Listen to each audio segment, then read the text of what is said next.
They forced her to sing just to mock her, but when Abby's voice filled the room, their smug smiles vanished. The woman they once ridiculed left them completely speechless. Morning sunlight streamed through the kitchen windows of a modest suburban home in Oak, Connecticut, where Abigail Abby Turner, 34, hummed softly as she packed lunches for her 2 children. Her melody, though quiet, carried a surprising richness that hinted at something extraordinary.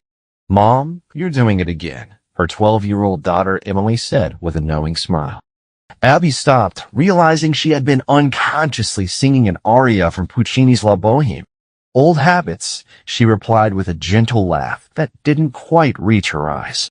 The kitchen walls held few clues about Abby's past, just one small framed photograph tucked among family pictures. It showed a younger Abby at a grand piano, eyes closed in concentration, her face illuminated by a spotlight. 15 years had passed since that photo was taken at the Westmore Academy of Music, where Abby had once been their most promising vocal talent. Daniel, her husband of 13 years, entered the kitchen and kissed her cheek. "The kid's music teacher mentioned you again yesterday," he said, pouring himself a cup of coffee. "She still can't believe you studied at Westmore." Abby smiled faintly, responding, that was another lifetime. What their neighbors and friends couldn't fully understand was why Abby had walked away from potential stardom.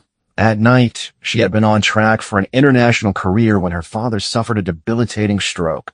With her mother long gone and no siblings to help, Abby made her choice without hesitation. "Family first," she often told Daniel during quiet moments, though sometimes he caught her watching performances online, her fingers unconsciously conducting along with the music. That afternoon, while tidying the mail, Abby froze as an elegant cream envelope bore the embossed gold seal of the Westmore Academy of Music. Her hands trembled slightly as she opened it. "Celebrating 25 years of musical excellence," she read aloud, "the board of directors requesting the honor of a presence at the gala." Daniel watched her face carefully. "The big anniversary gala?" Abby nodded, scanning the invitation. "They're gathering alumni. I can't imagine why they'd include me." "Because you were extraordinary," Daniel said simply. She shook her head. "I was a student who never graduated. They've probably invited everyone from that era." She placed the invitation on the counter, intending to discard it later. That evening, after the children were asleep, Daniel found Abby in their small study. She was watching a video on her laptop, headphones on, completely absorbed. He recognized the performance without needing to see the screen, the last recital she had given at Westmore before leaving. He had seen her watch it perhaps 3 times in their marriage, always when she thought no one was looking. "You should go," he said when she noticed him. "To the gala." "I don't belong in that world anymore." She closed the laptop. "Those people chase acclaim and recognition. I chose a different path." Daniel sat beside her. "Maybe it's not about them. Maybe it's about making peace with a part of yourself you've kept locked away." Later that night, Abby found herself opening an old trunk in their attic. Inside lay sheet music, programs, and notebooks from her Westmore days. Her fingers traced the notes she had once annotated with such care. Among them was a composition she had written, never performed, never heard by anyone but her. In the stillness, she hummed a few bars, surprised that the melody remained so vivid in her memory. The music felt like meeting an old friend, familiar yet distant. The following morning, Abby typed a response to the invitation. "Thank you for including me. I would be honored to attend." Her finger hovered over the send button for several seconds before she finally pressed it. Something both terrifying and exhilarating stirred within her. The door long closed was about to reopen. As the evening of the gala approached, an unexpected chill filled the spring air. Daniel helped Abby prepare, noticing her growing anxiety. "You look beautiful," he assured her, watching as she smoothed the simple beige vintage dress she had chosen, the only formal attire she owned, purchased years ago for a cousin's wedding. "It's not about how I look," Abby replied, studying her reflection. "It's about facing a choice I made 15 years ago and all the people who never understood it." She kept her appearance simple, with minimal makeup and her hair natural and unadorned. In the mirror, she saw nothing resembling the glamorous sopranos who now graced the stages she once dreamed of commanding.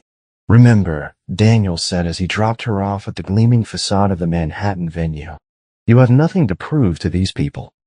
The grand hall of the Westmore Anniversary Gala glittered with crystal chandeliers, filled with distinguished alumni mingling with wealthy donors, celebrated conductors, and renowned performers.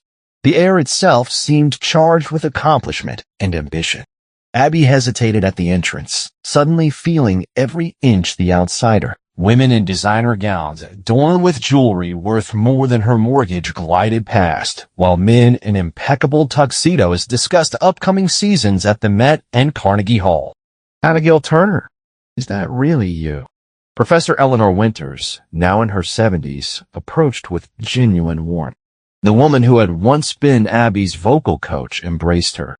"I never thought I'd see you here," she said, examining Abby's face with kind eyes. "What a wonderful surprise." Their conversation was cut short by a commotion near the main stage, where a group had formed around a tall, distinguished man whose silver-streaked beard and confident stance commanded attention even from a distance. Abby recognized him immediately. Lawrence Blackwood, once her closest competitor at Westmore, now one of the most celebrated conductors in the country. "He's just been appointed artistic director at the National Symphony," Professor Winters whispered. "The youngest in their history." Abby nodded, remembering the intense rivalry they had once shared, talent matched only by their contrasting approaches to music. Where she sought truth, Lawrence pursued technical perfection. "Abigail Turner." His voice carried across the crowd as he spotted her, conversations quieting as heads turned. "The prodigy who disappeared." He approached with a glass of champagne in hand, his entourage following close behind. His success was etched in every line of his face, in the confident set of his shoulders, and the way others deferred to his presence. "Lawrence," she acknowledged evenly. "When they told me you might attend, I could hardly believe it," he said, his smile not reaching his eyes. "What have you been doing with all that potential?" There was a subtle emphasis on the last word that made several people in his circle exchange knowing glances. "I've been living my life," Abby replied simply. "How quaint," Lawrence gestured to a woman beside him. "Olivia here just completed her third world tour, and Marcus has been commissioned by the Vienna Philharmonic." Each introduction felt like a subtle barb highlighting paths Abby hadn't taken. "How fortunate for them," Abby said, maintaining her composure even as she felt increasingly out of place. As the evening progressed, Abby found herself cornered by Lawrence and his admirers near the bar, their questions becoming more pointed. "Don't you miss it?" asked a woman who had introduced herself as a former classmate, though Abby barely remembered her. "The applause? The recognition? Did you ever try to return?" another inquired with faint concern. "I made my choice," Abby answered, the repetition of her decision becoming tiresome. "Family needed me." Lawrence swirled his drink thoughtfully. "We all face choices, Abigail.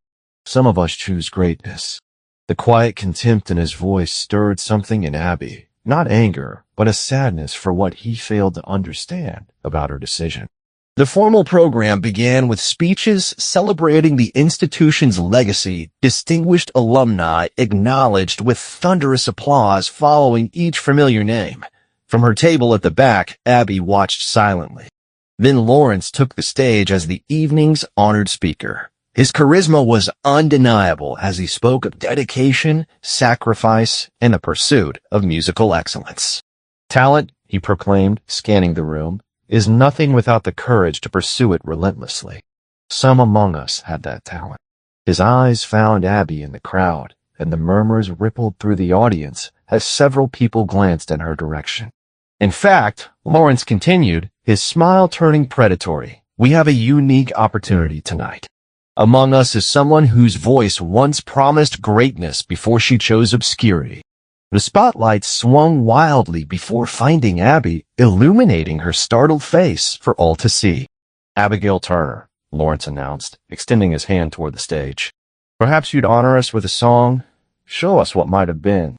The request hung in the air, wrapped in the guise of an honor, but transparent in its cruelty. Around her, faces turned with curious expectation, some with undisguised shock and glee, eager to witness the humiliation of a woman believed to have wasted her gifts. I didn't come here to perform, Abby said, her voice steady despite her racing heart. Come now, Lawrence pressed, his voice carrying through the microphone. Surely you remember how, or has domestic life erased even that? Laughter rippled through sections of the audience. Not everyone, but enough to sting. Professor Winters rose from her seat, indignation clear on her face, but Abby gently touched her arm. This moment of mockery had been building all evening, perhaps all 15 years. One song, Lawrence insisted, his challenge clear. Unless, of course, you can't. Abby felt dozens of eyes upon her, some sympathetic, most curious, and several, including Lawrence's, gleaming with anticipated satisfaction at her expected failure. She thought of her children at home, of Daniel who believed in her talent even when she had locked it away, and of her father now gone, who had never once made her feel guilty for the career she had abandoned for his care. Very well, she said softly, rising from her chair. The path to the stage felt impossibly long, her simple beige dress standing in stark contrast to the formal attire surrounding her. Whispers followed her as she passed. 15 years without training. She probably can't hit a proper note anymore, and poor thing, he's cornered her completely. Lawrence stood center stage, his expression one of feigned cordiality. Welcome, ladies and gentlemen. A.B. Abigail Turner, returning to Westmore after 15 years. He leaned close as he handed her the microphone, whispering, Try not to embarrass yourself too thoroughly. Abby took her position on the small stage, facing the sea of disbelieving faces. The elegant hall with its crystal chandeliers suddenly felt suffocating. In the front row, Lawrence took his seat, leaning back with a satisfied smirk that said he had already won. She stood frozen, microphone in hand, heart hammering against her ribs. For a terrible moment, she feared her voice would fail her entirely. An older man with a gray beard in the audience caught her eye, not hiding his amusement at her discomfort, whispering something to his companion that made them both chuckle. The spotlight felt hot and unforgiving. Abby closed her eyes briefly. In that darkness, she was no longer in a hall full of judgmental former peers. She was in her kitchen, singing lullabies to her children. She was in her garden, humming as she tended her flowers. She was in her father's hospital room, her voice bringing him comfort when words couldn't reach him. Music had never left her. It had simply transformed, becoming something intimate rather than performative. She opened her eyes. I'll need a pianist, she said, her voice steadier than she felt. Lawrence gestured dismissively to the grand piano in the corner, where a young musician sat ready. Jonathan will accompany you. What will you be attempting? The word attempting hung in the air, another small cruelty. Abby looked directly at the pianist. Do you know O mio babaibo? The young man nodded, surprised by her choice, one of opera's most beloved yet challenging areas. As she waited for him to prepare, Abby surveyed the room. Some faces showed pity, others anticipation of failure. Lawrence's expression remained one of barely concealed triumph. He believed he had already won. The pianist played the opening notes, and Abby took a deep breath. The first note hung in the air, pure and unwavering. Heads that had been bent in whispered conversation snapped up. Lawrence's smug smile faltered as Abby's voice filled the hall with the richness and emotional depth that silenced every murmur. Her technical prowess was impressive enough. Her control, her perfect pitch, her seemingly effortless movement through the challenging passages. But it was something more that captivated the audience. Each note carried 15 years of unsung emotions, joy, grief, love, sacrifice, and contentment. Her voice told the story not just of Puccini's love-struck Loretta, but of Abby Turner herself, a woman who had chosen a different kind of fulfillment than the one expected of her.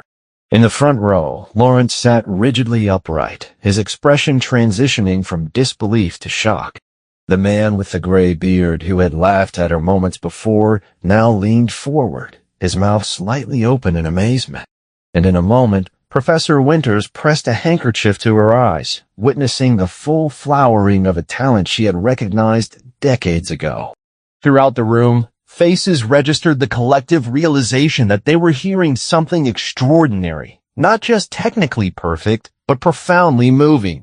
As Abby approached the area's emotional climax, Her voice soared with a power that seemed impossible coming from her slight frame. The final notes resonated through the hall with crystalline perfection, carrying both technical brilliance and heart-wrenching emotion.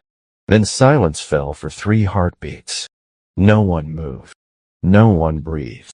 The spell her voice had cast remained unbroken. Then Professor Winters rose to her feet, tears streaming openly down her face, and began to applaud. Like a wave, others followed, first a few, then dozens, then the entire assembly rising in a standing ovation. Thunderous applause echoed through. Several of the professional musicians present appeared genuinely moved, nodding in respect. Critics who had attended as guests exchanged meaningful glances, already mentally composing the articles they would write. Even Lawrence's inner circle broke ranks, caught up in the genuine artistic moment they had witnessed. Only Lawrence himself remained seated, his face a complex mixture of emotions, admiration warring with the disintegration of his narrative about her. Abby stood still in the center of the stage, almost surprised by the response. The validation of the applause was gratifying, but she realized with sudden clarity that she hadn't needed it. The joy had been in the singing itself, something she had denied herself for too long. When the applause finally began to subside, she gently handed the microphone back to the master of ceremonies and moved to step down from the stage. "Wait!" called a voice from the audience. It was Marcus Reed, the composer Lawrence had mentioned earlier. "Would you consider one more? Perhaps something from Verdi or Mozart," suggested another celebrated vocalist. Abby smiled graciously, but shook her head. "Thank you, but that was enough." As she made her way back through the crowd, people reached out to touch her arm, to offer compliments, to express wonder. Where they had looked through her before, they now saw her clearly. Lawrence finally rose from his seat and intercepted her path. "Abigail," he said, his voice lower, humbled despite himself. "I had no idea you had maintained such excellence." She regarded him calmly. "You never understood what music meant to me, Lawrence. It was never about excellence." "We should talk," he pressed. "With a voice like that, even after all these years, there are opportunities, connections I could help you make."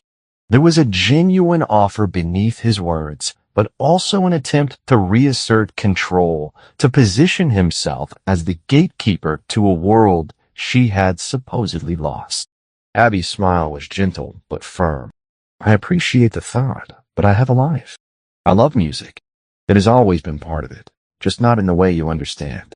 As she prepared to leave, Professor Winters pressed a business card into her hand. "The community music school downtown is looking for a vocal instructor," she said. 2 evenings a week. Something to consider on your terms." Abby looked at the card, warmth spreading through her, a thought of teaching others to find their voice. "I might just do that," she said. Outside, the spring night air felt fresh and clarifying as she waited for her car. Abby hummed softly to herself, not Puccini or Verdi, but a simple melody she had composed years ago for her children. When she arrived home, Daniel was waiting up, his expectant expression asking the question before he could even voice it. "It was illuminating," she said, sitting beside him. She recounted the evening, the initial dismissal, Lawrence's public challenge, and what had followed. As she described the performance, her eyes grew bright with rekindled passion. "They offered me opportunities," she concluded, "a chance at what might have been." Daniel asked carefully, "And?" "I realized something." Abby took his hand. "I don't want what might have been. I want what is, with a little more music in it." 2 months later, Abby stood in a renovated storefront in their town, surveying the space that would soon become Turner Vocal Studio. Twice weekly, she would teach children and adults to find their authentic voice. On her desk sat a framed review from the Westmore Gala that had circulated widely in musical circles, describing a voice of rare emotional truth. But more meaningful was the composition notebook beside it, filled with new music she was creating, songs that blended her classical training with the life wisdom she had gained away from the spotlight. In the small practice room, her daughter Emily was picking out a melody on the piano, showing the same natural talent Abby had at her age. "Mom," Emily called. "Can you help me with this part?" Abby smiled, recognizing that her legacy would not be measured in grand performances or critical acclaim. In moments like these, sharing the pure joy of music with those she loved most, she began to sing, her voice filling the simple room with as much beauty and passion as it had the grand hall with its crystal chandeliers. Some choices, she reflected, weren't about what you give up, but about what you gain. Abby's journey was not just about reclaiming her own voice, but also about understanding the multifaceted nature of fulfillment. As she settled into her new role as a vocal instructor, she found joy in guiding her students, each lesson a reminder of the passion that had once consumed her life. The children and adults who attended her studio were eager to explore their own musical paths, their enthusiasm reigniting Abby's own love for music. Each week, Abby watched her students transform as they learned to express themselves through song. She encouraged them to embrace their individuality, teaching them that music is not merely about technical perfection, but also about authenticity and emotion. In sharing her knowledge and experiences, Abby was rediscovering parts of herself that she had long buried. One evening, as she prepared for a class, Abby reflected on her past. She thought about the gala, the applause, and the moment she had stepped onto the stage. It had been a pivotal experience, awakening not just her voice, but her spirit. She realized that performing for an audience was one thing, but teaching brought her a profound sense of purpose. It allowed her to connect with others in a way that was deeply fulfilling and meaningful. As she worked with her students, Abby began to incorporate elements of her own musical journey into the curriculum. She shared stories of her time at Westmore, the challenges she faced, and the choices she made. Her students were captivated, relating to her struggles and triumphs. They learned that every musician has a unique story and that their paths might be different, but the love for music could unite them. One day, as Abby was demonstrating a vocal exercise, she noticed Emily watching from the doorway. Her daughter had always shown a natural talent for music, and Abby felt a swell of pride as she beckoned her in. "Come join us," she said, inviting Emily to participate. As they sang together, Abby felt a sense of completeness. The simple act of sharing music with her daughter reminded her of the lullabies she used to sing at home. It was a beautiful moment, blending motherhood and artistry in a way that felt both familiar and new. Months passed, and Abby's studio grew in popularity. Word of mouth brought in more students, and with each new face, Abby's confidence blossomed. She began organizing small recitals, giving her students the chance to perform for friends and family. These events became a celebration of their collective growth, filled with laughter, applause, and a sense of community. One evening, after a particularly successful recital, a former classmate from Westmore approached Abby. "I heard you've been teaching," she said, her tone a mixture of surprise and admiration. "It's so wonderful to see you thriving." Abby smiled, feeling a warmth spread through her. "Thank you. It's been an incredible journey." "I always knew you had a gift," her classmate continued. "You stayed true to yourself." Abby nodded, realizing that she had indeed found her voice, not only in song, but in her life choices. She no longer felt the need to prove herself to anyone. The validation she had once sought from the music world was now rooted in the joy she experienced every day, teaching and sharing her passion for music with others. As Abby stood in her studio, surrounded by the laughter and chatter of her students, she felt a profound sense of gratitude.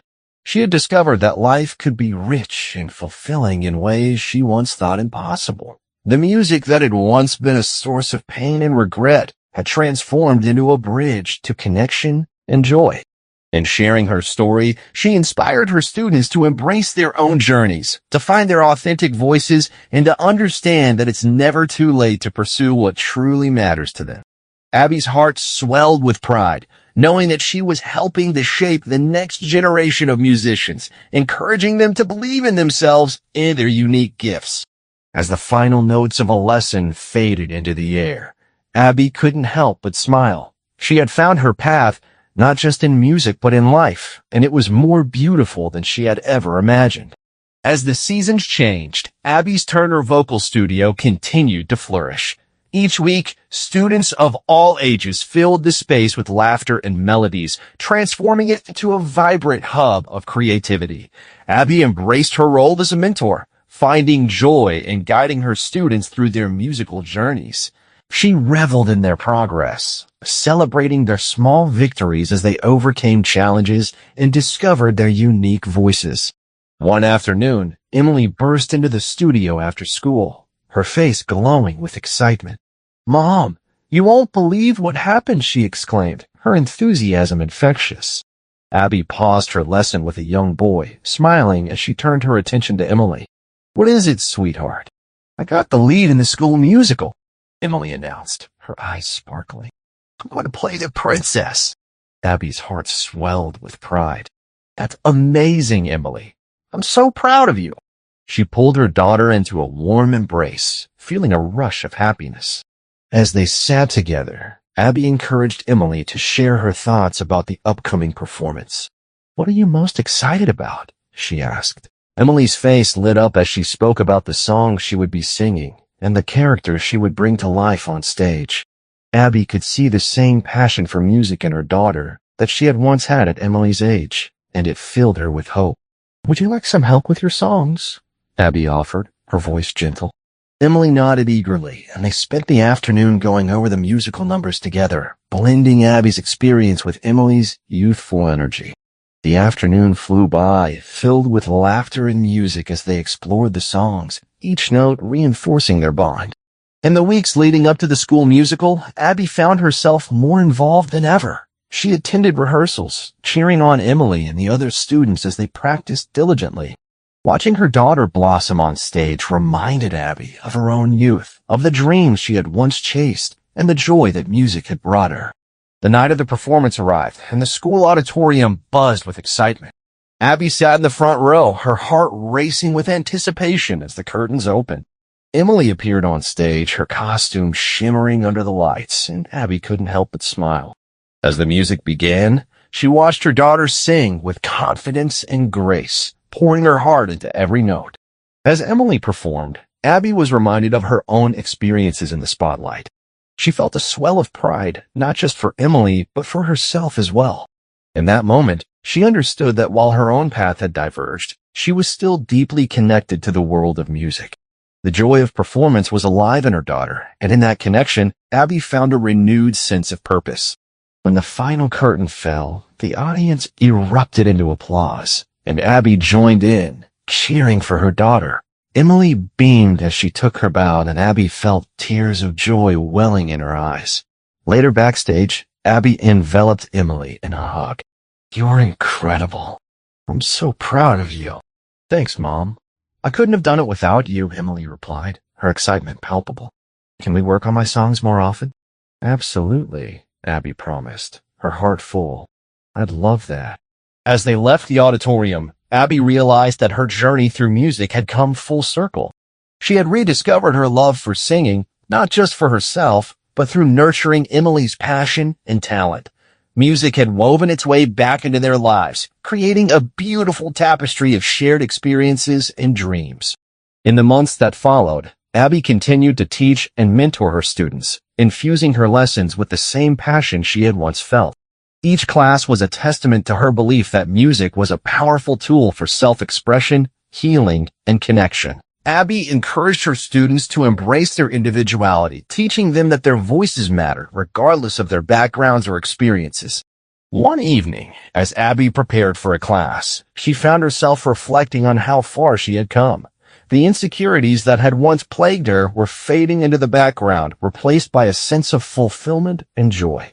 She was not just teaching music, she was fostering confidence and resilience in her students, helping them find their place in a world that often felt overwhelming. As she stepped into the classroom, greeted by the familiar faces of her students, Abby felt a renewed sense of purpose. She was building a community where everyone had the opportunity to explore their creativity and share their stories through song. In those moments, Abby understood that the most powerful notes were often the ones that followed a long silence. The notes of hope, determination, and the courage to embrace one's true self. She smiled, ready to guide her students on the beautiful journey of rediscovery, knowing that in helping them find their voices, she had also found her own.